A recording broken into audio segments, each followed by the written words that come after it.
Bonjour à tous et bienvenue à notre émission consacrée à la data et la data intelligence. Alors comme à chaque fois, nous venons d'achever une matinale riche en enseignements avec des experts et des spécialistes, notamment les experts de l'agence RSI, le groupe B2B de l'agence Epoca et nos amis de Data Legal Drive qui éditent un logiciel RGPD qui participaient à cette matinale. Alors le thème de nos échanges, les bons réflexes à adopter pour gérer sa data et de faire de sa data un accélérateur de performance. Quelles sont les actions concrètes à mener? Vous voyez sur nos écrans les 7 actions même à mener pour tirer le meilleur profit de la donnée et la mettre au service de l'expérience client. Alors comme d'habitude, comme à chaque fois, nous sommes diffusés en live sur la page LinkedIn d'RSI. Vous pouvez revoir toutes les émissions parce qu'il y en a tous les mois, vous le savez maintenant, sur la page YouTube également d'RSI.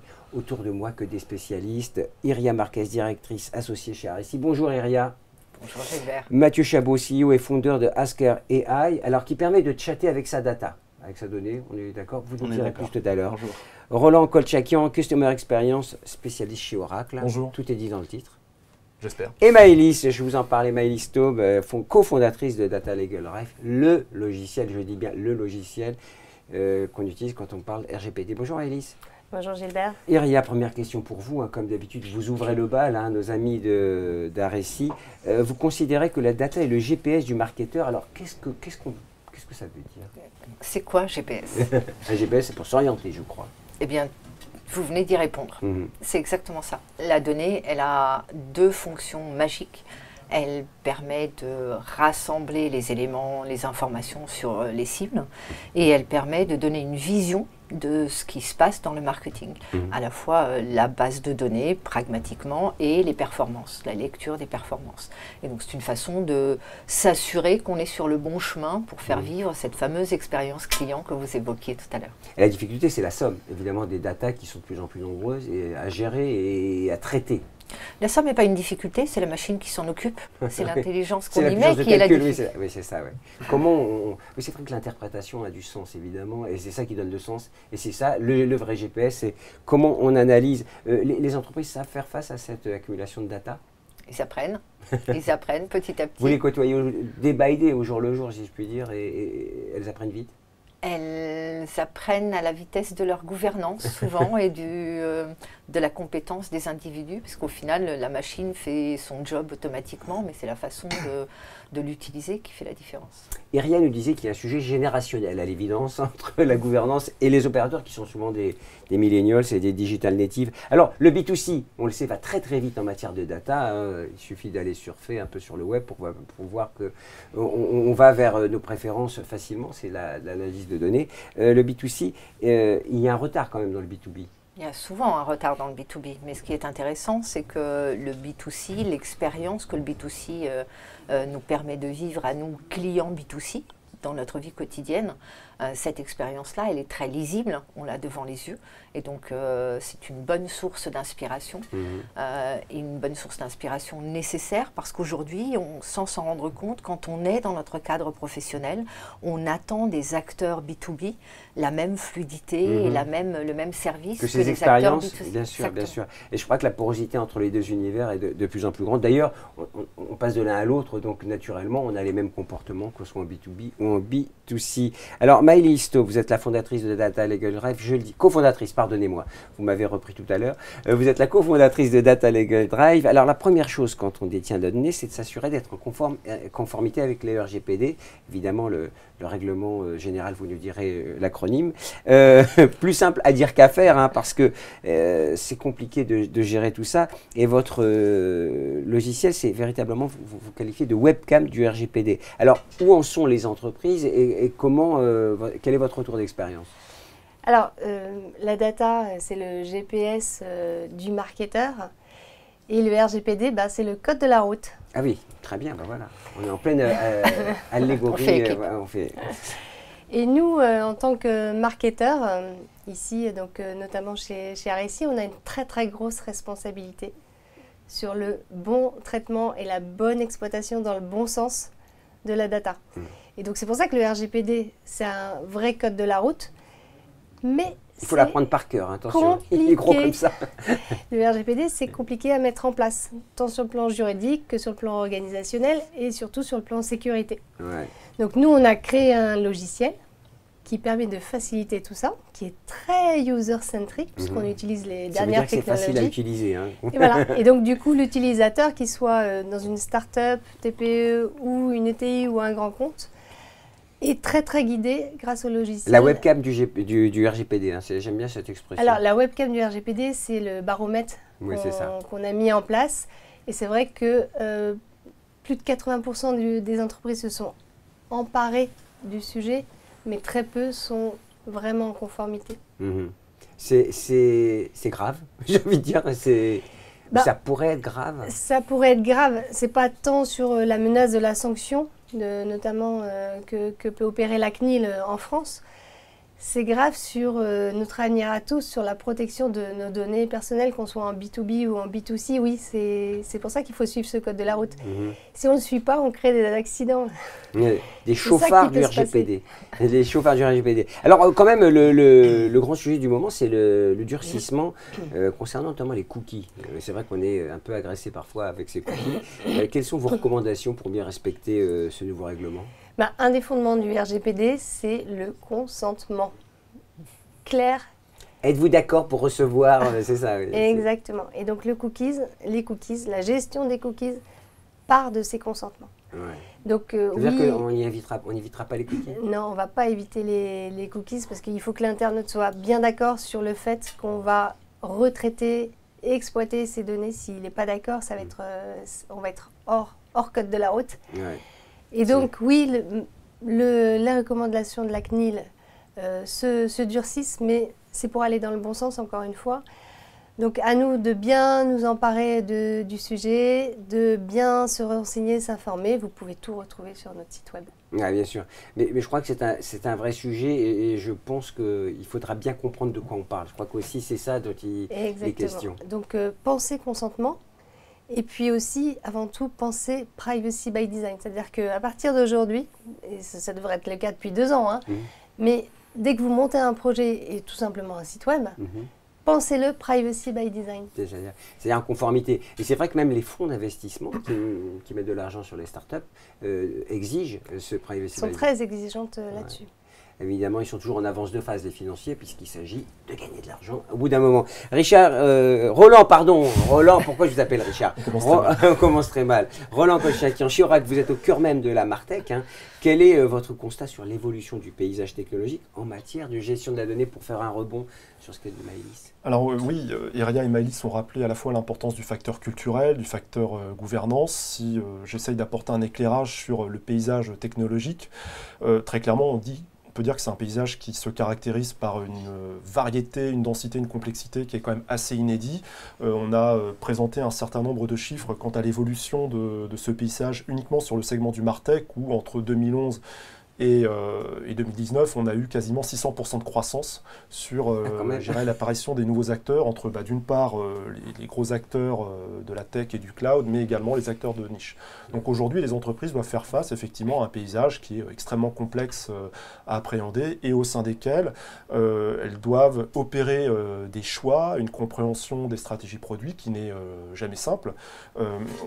Pour faire un rappel à ce que disait Iria, lorsqu'on s'inscrit dans les spécificités, les caractéristiques des entreprises en B2B, en général, elles doivent composer avec un legacy, un poids de l'historique informatique qui est là, qui peut être assez significatif, et elles vont devoir penser leur stratégie d'évolution ou d'intégration de ces solutions, notamment le Martech, en tenir compte des contraintes liées à ce point-là. On est vraiment au cœur de la transformation digitale des entreprises. Là, c'est vraiment la partie visible de l'iceberg de cette transformation. La tech est très clairement l'un des drivers de cette transformation digitale. Je n'en fais pas pour autant l'alpha et l'oméga, puisque ce que l'on a essayé de démontrer au travers de la matinée que l'on a menée tous ensemble, ça a été justement de montrer la nécessité d'avoir de grands équilibres entre le facteur humain, les compétences, la dimension RH, la culture, la conduite du changement, la partie réglementation, RGPD, qui est également extrêmement structurante, et bien évidemment la composante technologique. On voit bien en plus que ça fait appel à des compétences nouvelles et des talents souvent qui doivent basculer assez rapidement. Quels sont les principaux écueils auxquels sont confrontées les entreprises aujourd'hui, selon vous? Alors, il y a plusieurs écueils. Il peut y avoir une inertie naturelle parce que toutes les entreprises n'avancent pas à la même vitesse, comme le rappelait Iria. On a également parfois des problématiques très clairement de difficultés à sourcer des compétences autour de la data. Toutes les entreprises aujourd'hui ne sont pas forcément toutes aussi attractives. Le marché de l'emploi est en tension sur ce sujet. C'est très clairement la variable d'ajustement. C'est très clairement la variable d'ajustement. Qui permettra d'accélérer ou pas, juste si on a la personne qui pourra développer en interne. Et d'exploiter à plein potentiel les investissements technologiques qui vont être faits. Alors, on investit beaucoup chez vous, monsieur, j'ai l'impression aussi, parce que vous répondez à un besoin. Alors, je rappelle, Asker AI permet de dialoguer avec sa data. Alors, c'est en interne, en langage naturel, si j'ai bien compris. Alors, chatter avec elle, vous précisez même. Quelles sont les principales difficultés pour rebondir difficultés pour manier sa data et rappelez-nous comment ça marche parce que c'est intéressant de savoir. En fait, déjà le principe, c'est que le constat, c'est que aujourd'hui, les entreprises font depuis plusieurs années des gros investissements technologiques sur la data. Les entreprises depuis 10 ans ont multiplié par 10 leur volume de données exploitées. Et ma question, c'est aujourd'hui, quelle est la valeur de ces données si elles ne sont pas utilisées par les personnes qui en ont besoin pour prendre des décisions? C'est ça la vraie question. Donc en fait, il faut vraiment avoir cette logique aussi de valorisation de la donnée par rapport à son usage. Et il faut avoir l'idée que ça existe aussi. Parfois, on ne sait même pas les faire émerger. Je crois parfois on ne sait pas les faire émerger, mais souvent ces données existent, mais un réflexe naturel pour les entreprises pour mettre à disposition cette donnée aux personnes qui en ont besoin, c'est ce qu'on appelle des outils, des technologies de business intelligence. Donc le problème, c'est que ces outils du marché, les outils traditionnels jusqu'aujourd'hui, ont des taux d'adoption qui sont très faibles. On parle de 22%. C'est quoi un taux d'adoption? Ça veut dire que 22% de taux d'usage, ça veut dire que 78% des personnes qui ont accès à ces qui ont des logins, qui ont un accès théoriquement à ces outils, ne les utilisent pas. Pourquoi? Parce qu'il y a... mais pourquoi, Mathieu? Parce que, pour plein de raisons, mais d'abord parce qu'il y a des barrières technologiques. C'est que pour accéder à ces outils, pour manipuler ces outils, il faut avoir un peu le mindset donné. Or que la plupart des collaborateurs, et on est vraiment dans une logique de ce que recherchent les entreprises aujourd'hui, de démocratisation de l'accès à la donnée, il y a ce frein un peu technologique, ce frein aussi de devoir se connecter à une application. Ce frein conceptuel aussi, j'imagine, chez certaines générations. Parler de basculement générationnel, très clairement, on est des gens qui ont l'habitude et d'autres qui n'ont pas pratiqué pendant des années, puisque la donnée, ça a 15 ans, 20 ans, on va dire, 15 ans. On s'en sert vraiment à forte dose, autant en tout cas, c'est pas si vieux que ça. Chatter, c'est possible vraiment et du coup, voilà, langage naturel. L'approche de Asker AI, c'est d'avoir développé, et on est pionnier en Europe sur ce genre de technologie-là, un data assistant qui est connecté aux données de l'entreprise et qui est doté d'une intelligence artificielle et qui va permettre aux utilisateurs de poser leurs questions, de discuter en langage naturel avec les données pour obtenir immédiatement le chiffre, le bon tableau, le bon graphique qui va être créé à la volée directement en langage naturel et de pouvoir discuter. Je dis toujours la phrase de votre collègue d'Oracle, c'est pas du B2B, c'est du B2Me. C'est vrai qu'à chaque fois on est dans la relation intime avec la data et c'est quand on arrive à cette capacité à l'interroger en temps réel et avec du langage naturel qu'on est plus performant. Enfin, si je ne déflore pas quelque chose... Non, c'est exactement ça. Eh ben, écoutez, c'est tout ce qu'on souhaite. Maëlys, le RGPD, c'est une réglementation européenne, comme son nom l'indique. Est-ce qu'elle est appliquée partout? À partir du moment où vous êtes une entreprise qui travaille avec l'Europe, vous êtes assujetti au RGPD. Donc si vous êtes une grosse entreprise coréenne, que vous avez des clients ou américaine, que vous avez des clients en Europe, vous devez être conforme au RGPD. Et s'y mettent tous?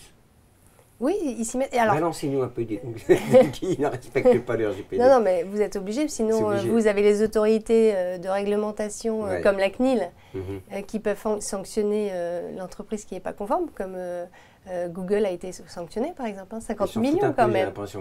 C'est quand même pas rien. Et puis, donc oui, il n'y a pas le choix, il faut adopter ce code de la route. Et d'ailleurs, ce qui est incroyable, c'est que la plupart des autorités de réglementation de par le monde, comme le Brésil, la Thaïlande, la Californie, ont sorti récemment leur propre RGPD. Qui est comparable au nôtre? Qui est hyper comparable, mais qui s'inspire. Et là-dessus, je voudrais rajouter un autre point, c'est que la France est précurseur avec la création de la CNIL. La France a fait école. Oui, en 1978. Donc le RGPD fait école et va sans doute réorganiser le marché, probablement. Oui, bien l'orienter en tout cas. Ouais, d'accord. C'est bien le propos. Hein. Enfin, il y a ceux qui respectent et ceux qui ne respectent pas, et ça c'est quand même un sujet. Roland, quelles sont selon vous les 3 bonnes pratiques pour une adoption, pour bien adopter une solution technologique? Je poserai la question à Mathieu. Seulement 3 bonnes pratiques. Bon, allez, on va dire 15 si vous voulez. Non, je vais essayer d'être le plus synthétique possible tout en m'efforçant de ne pas enfoncer des portes ouvertes parce que je sais que la question est très vaste et ouverte. Très clairement, c'est avoir une vision stratégique sur les mécanismes de création de valeur par rapport à la data. Qu'est-ce qu'on veut améliorer? Est-ce que c'est une question de durée de vie client, de valeur client, de satisfaction client, de connaissance client? Donc les possibilités sont assez nombreuses, donc il faut qu'on ait une vraie vision stratégique, et il me semble que les entreprises qui réussissent aujourd'hui leur transformation autour du modèle dit data-driven sont précisément ces entreprises qui ont réussi à construire, formaliser et diffuser également cette vision stratégique autour de la data, de telle sorte que finalement, chacun des collaborateurs qui à un moment ou à un autre manipule de la data a bien compris la finalité dans l'utilisation de ces data. Donc vision stratégique. 2, c'est essayer de bien structurer, faire émerger les besoins des métiers autour de la donnée. Malheureusement, on a cette hétérogénéité qui peut être notamment une question générationnelle, mais pas que, dans l'expertise et la capacité à exploiter pleinement, efficacement la data. Donc il faut qu'on ait des espèces de champions en interne qui vont justement travailler et aider les métiers à exprimer leurs besoins. Et une fois qu'on a réussi à exprimer ses besoins, on n'y va pas forcément quelque part la fleur au fusil ou en mode Big Bang ou généralisation. Il y a bien évidemment des stratégies de test et de déploiement progressif, itératif. Et recrutement, évidemment, je reviens sur la composante RH qui est essentielle, absolument. Qui est essentielle, je crois. Mathieu, même question pour vous. Qu'est-ce que vous constatez, vous? Quels sont les principaux points à surveiller ou sur lesquels il faut être vigilant? Sur l'adoption, j'en aurais un point. C'est sur l'interface utilisateur. Oui, c'est votre cœur de métier. Et vraiment, ce qu'on dit souvent, c'est best UI is no UI. Et je pense qu'on arrive vraiment dans les années qui viennent, dans la prochaine décennie, à se dire que finalement la meilleure interface utilisateur, c'est pas l'interface utilisateur. Et pour ça, le conversationnel, donc, est pour nous, du moins c'est dans notre vision, et qui je pense est assez partagée, est vraiment le conversationnel est vraiment une solution pour faciliter cette interface utilisateur. Et je pense qu'aujourd'hui, beaucoup d'applications, que ce soit sur la data, et nous c'est notre spécialité chez Asker AI, mais aussi d'une façon générale dans les applications d'entreprise, on va de plus en plus arriver vers le conversationnel, c'est-à-dire... C'est le syndrome OK Google, quoi. Il faut que je puisse poser quasiment ma question et que j'ai une réponse. Voilà. Je caricature un peu, c'est ça, quoi. Voilà. Dit autrement, nous on appelle ça le invisible marketing. C'est une autre façon de penser la même question et le même sujet, mais comme le disait Mathieu, on est vraiment sur cet effacement progressif et durable des interfaces où finalement la notion de sollicitation, elle disparaît pleinement, et c'est devenu un dialogue complètement intégré et qui devient complètement naturel dans la relation entre le consommateur et ça. C'est jouable, ça c'est vraiment... Et c'est jouable, nous on l'a expérimenté sur la data, et c'est vrai que même ça peut aller jusqu'à, c'est ce qu'on fait aussi, utiliser aussi les moyens de communication qu'on utilise déjà, c'est-à-dire qu'on peut poser sa question sur ces données avec du Teams, avec des messageries d'entreprise, des Teams, des Slack, des Workplace, mais aussi avec WhatsApp et le SMS. C'est-à-dire qu'on va utiliser les outils qui sont quotidiennement en fait utilisés par les personnes. C'est déjà le cas. C'est déjà le cas. On est déjà demain. On est déjà demain. Welcome.